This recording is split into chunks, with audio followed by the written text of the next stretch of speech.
Are we running? Okay, great. Hello, Silja. Very happy to be here with you in the Office of the European Youth Forum. To introduce you to the audience. Happy to be here with you. Thank you. So to introduce you to the audience, you're Silja Markkula, you're the president of the European Youth Forum.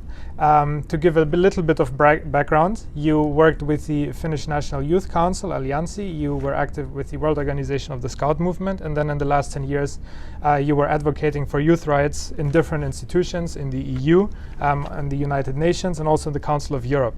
And now, as president of the European Youth Forum, you were kind enough to agree to sit down with us, answer some questions about different youth topics. But before we get into that, I would like to ask, how are you doing? How is everything going? How did the year start?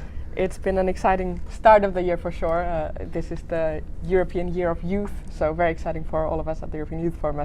That's very much the topic that we work with. But yeah, it's been a good year so far. Fantastic. How about you? Everything good, thanks a lot.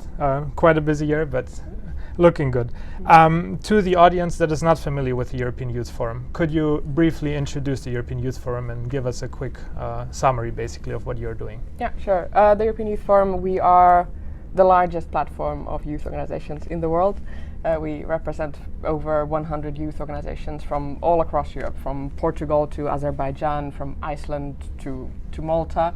We have both national youth councils, so organizations that represent youth organizations nationally, but also we have international non-governmental youth organizations within our membership. So really, pouring coffee all over me, but really a wide network of youth organizations, and we try to bring together all those different youths and bring their voice to institutions. And as it is such a large group from so many different countries, youth in any country, of course, is a very diverse group, but the bigger the picture gets, the more diverse it gets as well.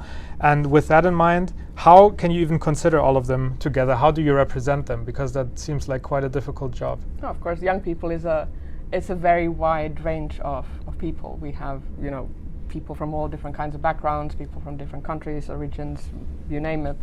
But we also have a lot in common as an age group. This is the age when people finish their education, when they graduate from school or university and try to enter the labor market. So that's really one of the turning points in our lives when we try to become a bit more autonomous. It's the first time people maybe live alone or try to get housing, which also is difficult for many. And those are the things that we work on, the sort of common areas that we all face in this point of our lives when we're young, and that's really the key point that we try to do, to advocate for us to realize our human rights just like any other age group. Yeah, and to do so, of course, institutions are very important. And here on EU4U, on our channel, we always talk about the importance of the Parliament, Commission, all these different institutions, Council of Europe, etc. And this year, the European Union has decided to dedicate the year to youth. It's going to be the Year of Youth. President von der Leyen proclaimed that last September in the State of the Union speech. And with regard to that being the Year of Youth this year, what is your what are your thoughts on that? What does the Year of Youth mean for your organization? What does it mean for young people in general? Could you share some views on that? No, of course, it's a very important year for us, not just us as an organization, but also for our generation. It's very good to see that for once there's a big emphasis on our generation as a whole, not just within the sort of traditional youth topics as we see in the politics of sort of education and culture, but also beyond that in all the different policy areas. And I think that's what the European Year of Youth is really doing, is bringing focus on youth, whether we talk about education or employment or forestry or you name it. There's always an aspect of youth to all those different things, and that's the entry point for us. I think this year it's a year that we hope will bring us not just, it's a starting point for us to open new doors and opportunities for areas where people haven't necessarily thought about young people and thought about our generation, but it's opening new doors, hopefully also in the long term, so that there's this legacy of youth engagement and youth involvement, and I think that's really the core of what we're trying to do is making institutions understand a bit better how to involve young people in decision making, and that's what the year hopefully can bring. Yeah, and on the one hand, of course, it's a big marketing term. We're dedicating everything to youth. We're doing everything for young people. The EU is very big on proclaiming these big things, but could you give us some concrete actions that are actually planned as part of this year of youth? Yeah, sure. I mean, of course, it's still the very start of the year, and we know they planned everything in a very short few months after this was announced. It came as a surprise for quite many also within the institutions that this will be the year. One of the things that we know is for instance, the Alma program that is going to do a bit what Erasmus Plus is doing for the education sector, where it provides mobility opportunities for students to go abroad. Alma is doing the same in the sphere of education, but focusing really on marginalized groups of young people, and that's one of the things that we're hearing is coming up. Of course, from our perspective, there's a lot more that should happen. For instance, banning unpaid internships would be a great thing to do this year, and really put the focus on all the struggles that young people have when trying to enter the labor market. So when you are graduating, what are the things that you do? A lot of people, they have to take an internship to get that next job, and for many those opportunities aren't really possible. If it is an unpaid internship, then you have to rely on other sources of income during that time, and for many, especially for marginalized young people, that's not possible. So putting focus on those things is something that we would like to see during this year.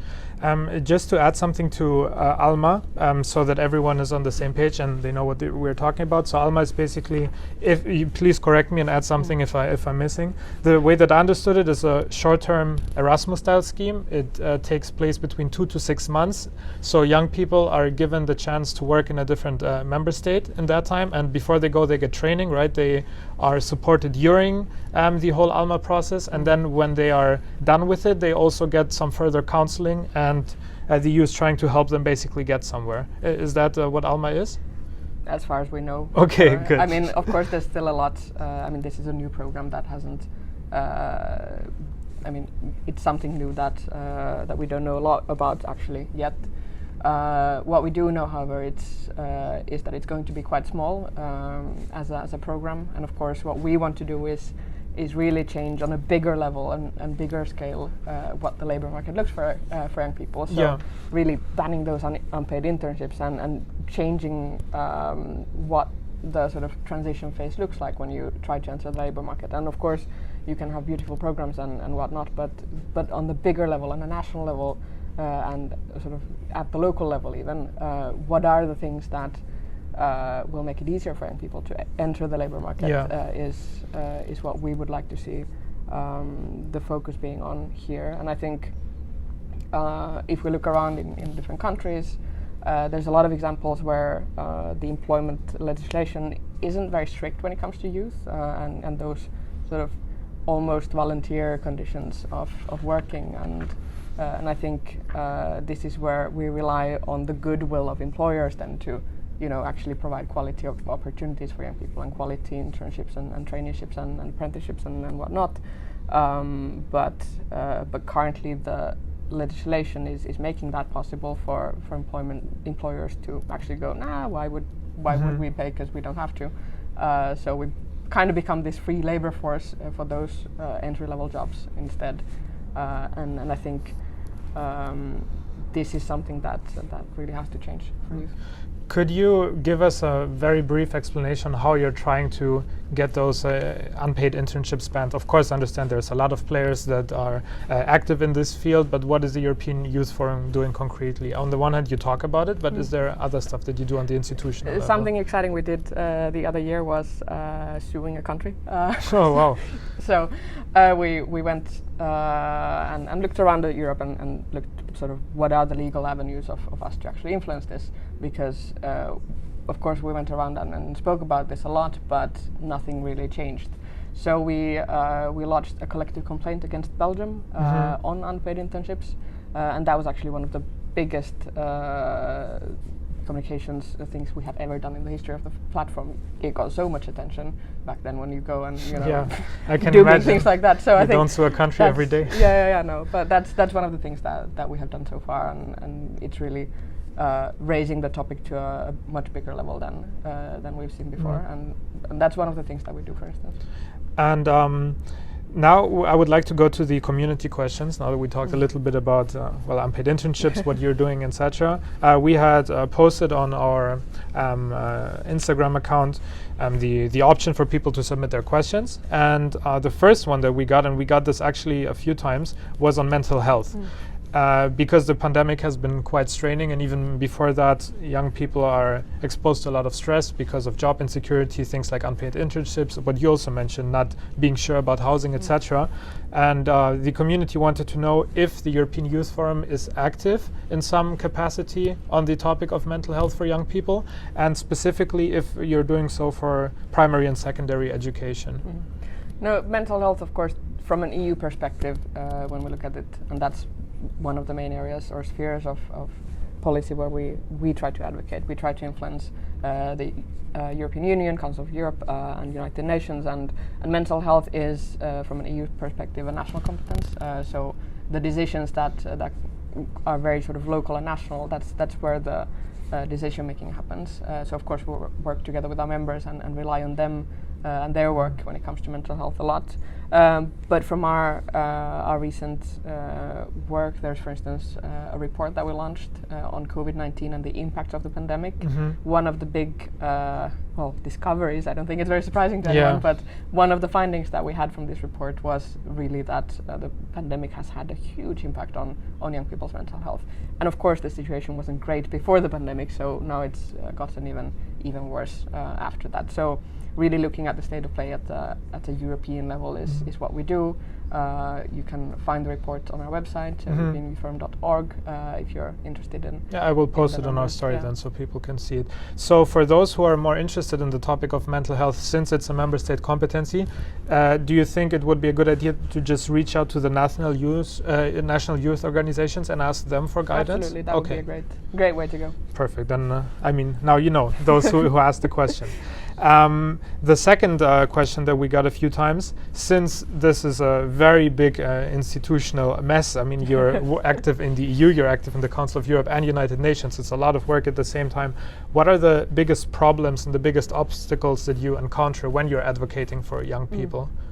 I think a lot of the time, I mean, it's hard for decision makers to actually take us seriously. Like if we get access to those decision making tables, we don't really, at the end of the day, like they hear us out, but then it's more to tick the box that we have now heard young people and but then at the end of the day to actually commit to those discussions and to take that to the level of, okay, now we do something about those things. I think that's where the big challenge is to actually see the outcomes of those processes. There's a lot of different consultation mechanisms, for instance, the EU Youth Dialogue, which is great. And more we're seeing those outcomes to be, become also recommendations in EU documents and so on. But really, it's still so reliant on whether decision makers like us or not. And is there any way that, I mean, people from our community, but also beyond that, anyone who's watching this, how they can help you, how they can try to, increase the voice of young people in the institutions? Simply join a youth organization. That's one great way to do it. Whether it's, I mean, there's so many different organizations. So if the interest is in mental health, there are organizations that specifically focus on that, for instance. Myself, I come from the guiding and scouting movement, and I started from, just camping and doing things that I loved when I was a kid, and then grew with that and sort of got more and more interested in advocacy and especially international relations, and found my space of where to make a difference and how to make a difference. And I think that's really for everyone to find what is the preferred way of doing that. If your thing is, marching on the streets and being part of demonstrations, then go and do that. If your way is to reaching out to policymakers, decision makers, then do that. I mean, there's so many different avenues to impact and influence. I think it's more about finding your own way of doing that. And to change the mood to a little bit more positive things now, because we're talking about how difficult it is to get heard and how difficult it is to be taken seriously. Could you talk a little bit about the things that did go right already in the work of the European Youth Forum, or also in the work of your partner organizations? Where do young people really get represented in a way that is well fitting to our wishes and our needs? I think one big sort of success, perhaps, to mention here would be the voting age, lowering the voting age to 16. We succeeded in our advocacy towards the European Parliament. Their opinion now is that the voting age should be lowered to 16, and we're seeing different countries doing that. There's a couple of EU countries that have lowered the voting age and are making it more possible for young people to actually take part in formal decision-making processes through that vote. So Malta, for instance, we know that Belgium is soon going to change theirs. Germany also. Yeah, exactly. So there's a couple of examples where but only for the European elections in Germany. Step by step. Yeah, step by step, exactly. And the next question that we got was on the topic of, well, globalization and of youth all around the world. Since the European Youth Forum, it has it in its name, it's representing youth from Europe, but more young people are also connecting to those who are outside of Europe. We have seen a lot of social media movements that go around the entire globe. And so the one question we had was, do you as the European Youth Forum either connect directly with young people also outside of Europe, especially in the global south, in countries where the economic situation is not as good in many countries as in Europe? And if so, how does that connection look like?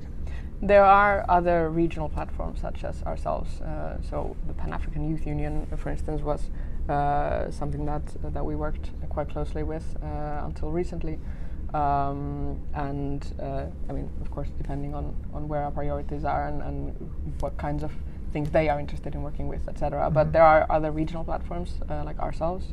There's also global cooperation when it comes to the United Nations. There's a collaboration called ICMIO. I'm not going to go into acronyms now, but basically a collaboration of different global youth organizations or regional youth organizations that come together and really talk about youth and then try to make that change and bring the voices of young people also at the sort of global decision-making tables, like at the UN. So nice there's a lot going on. Yeah, that's nice to know. It's good to see that it's not just constrained to the European continent, but also going beyond that.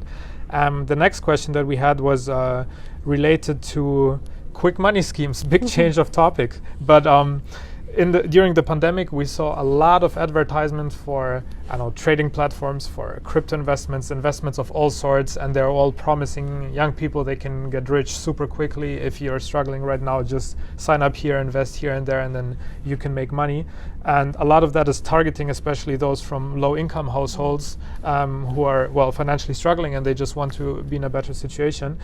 And sadly, many of the people who get active on those platforms also lose money.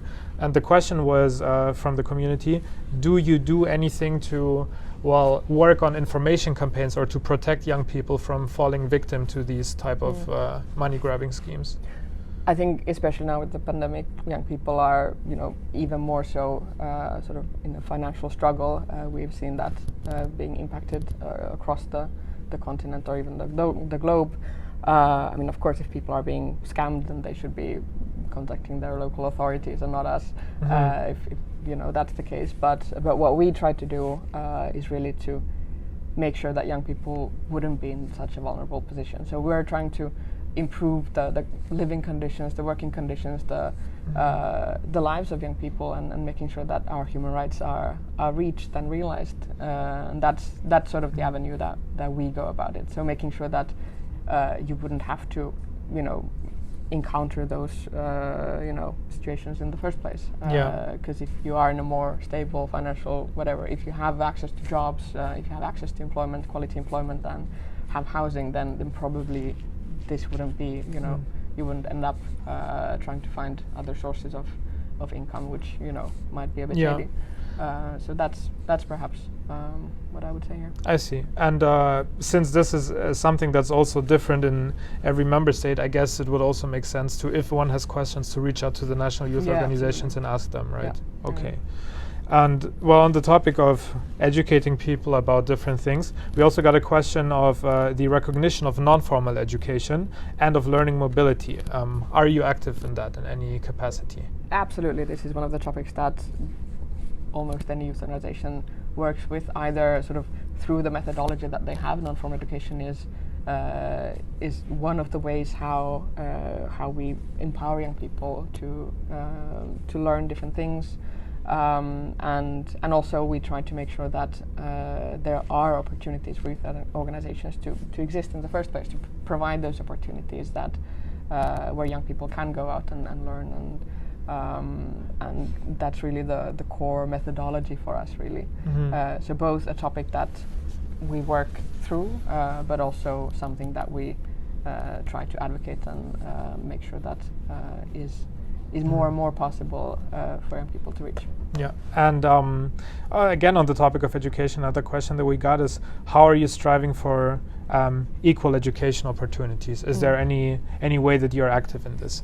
This is something, again, where I think, for instance, with the pandemic, we're seeing a lot more struggles, especially with marginalized young people, for them to access education. I mean, of course, the circumstances have changed dramatically and drastically.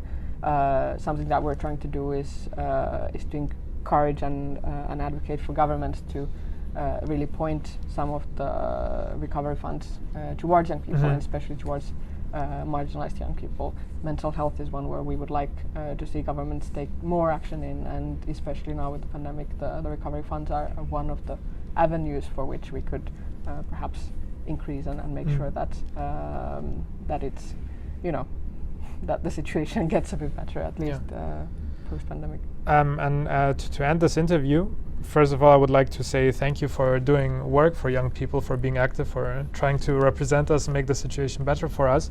I would have one final question. What is the game plan for this year? Basically, what are the next steps? What's the big next project that you're working on? Something exciting we're doing is this year we're working on a democracy festival. So we're going to gather young people to come together, learn a lot about each other, but also encounter and hopefully meet with decision makers. So that's something we're very much looking forward to this year. Amazing. And if anyone wants to have information on that, they should just follow you on your social media channels. We'll share more information when you'll share about it. Okay. Fantastic. Well, thank you so much, Thank and you it was much. very nice to talk to you and My get to meet pleasure. you. Thanks. Thanks.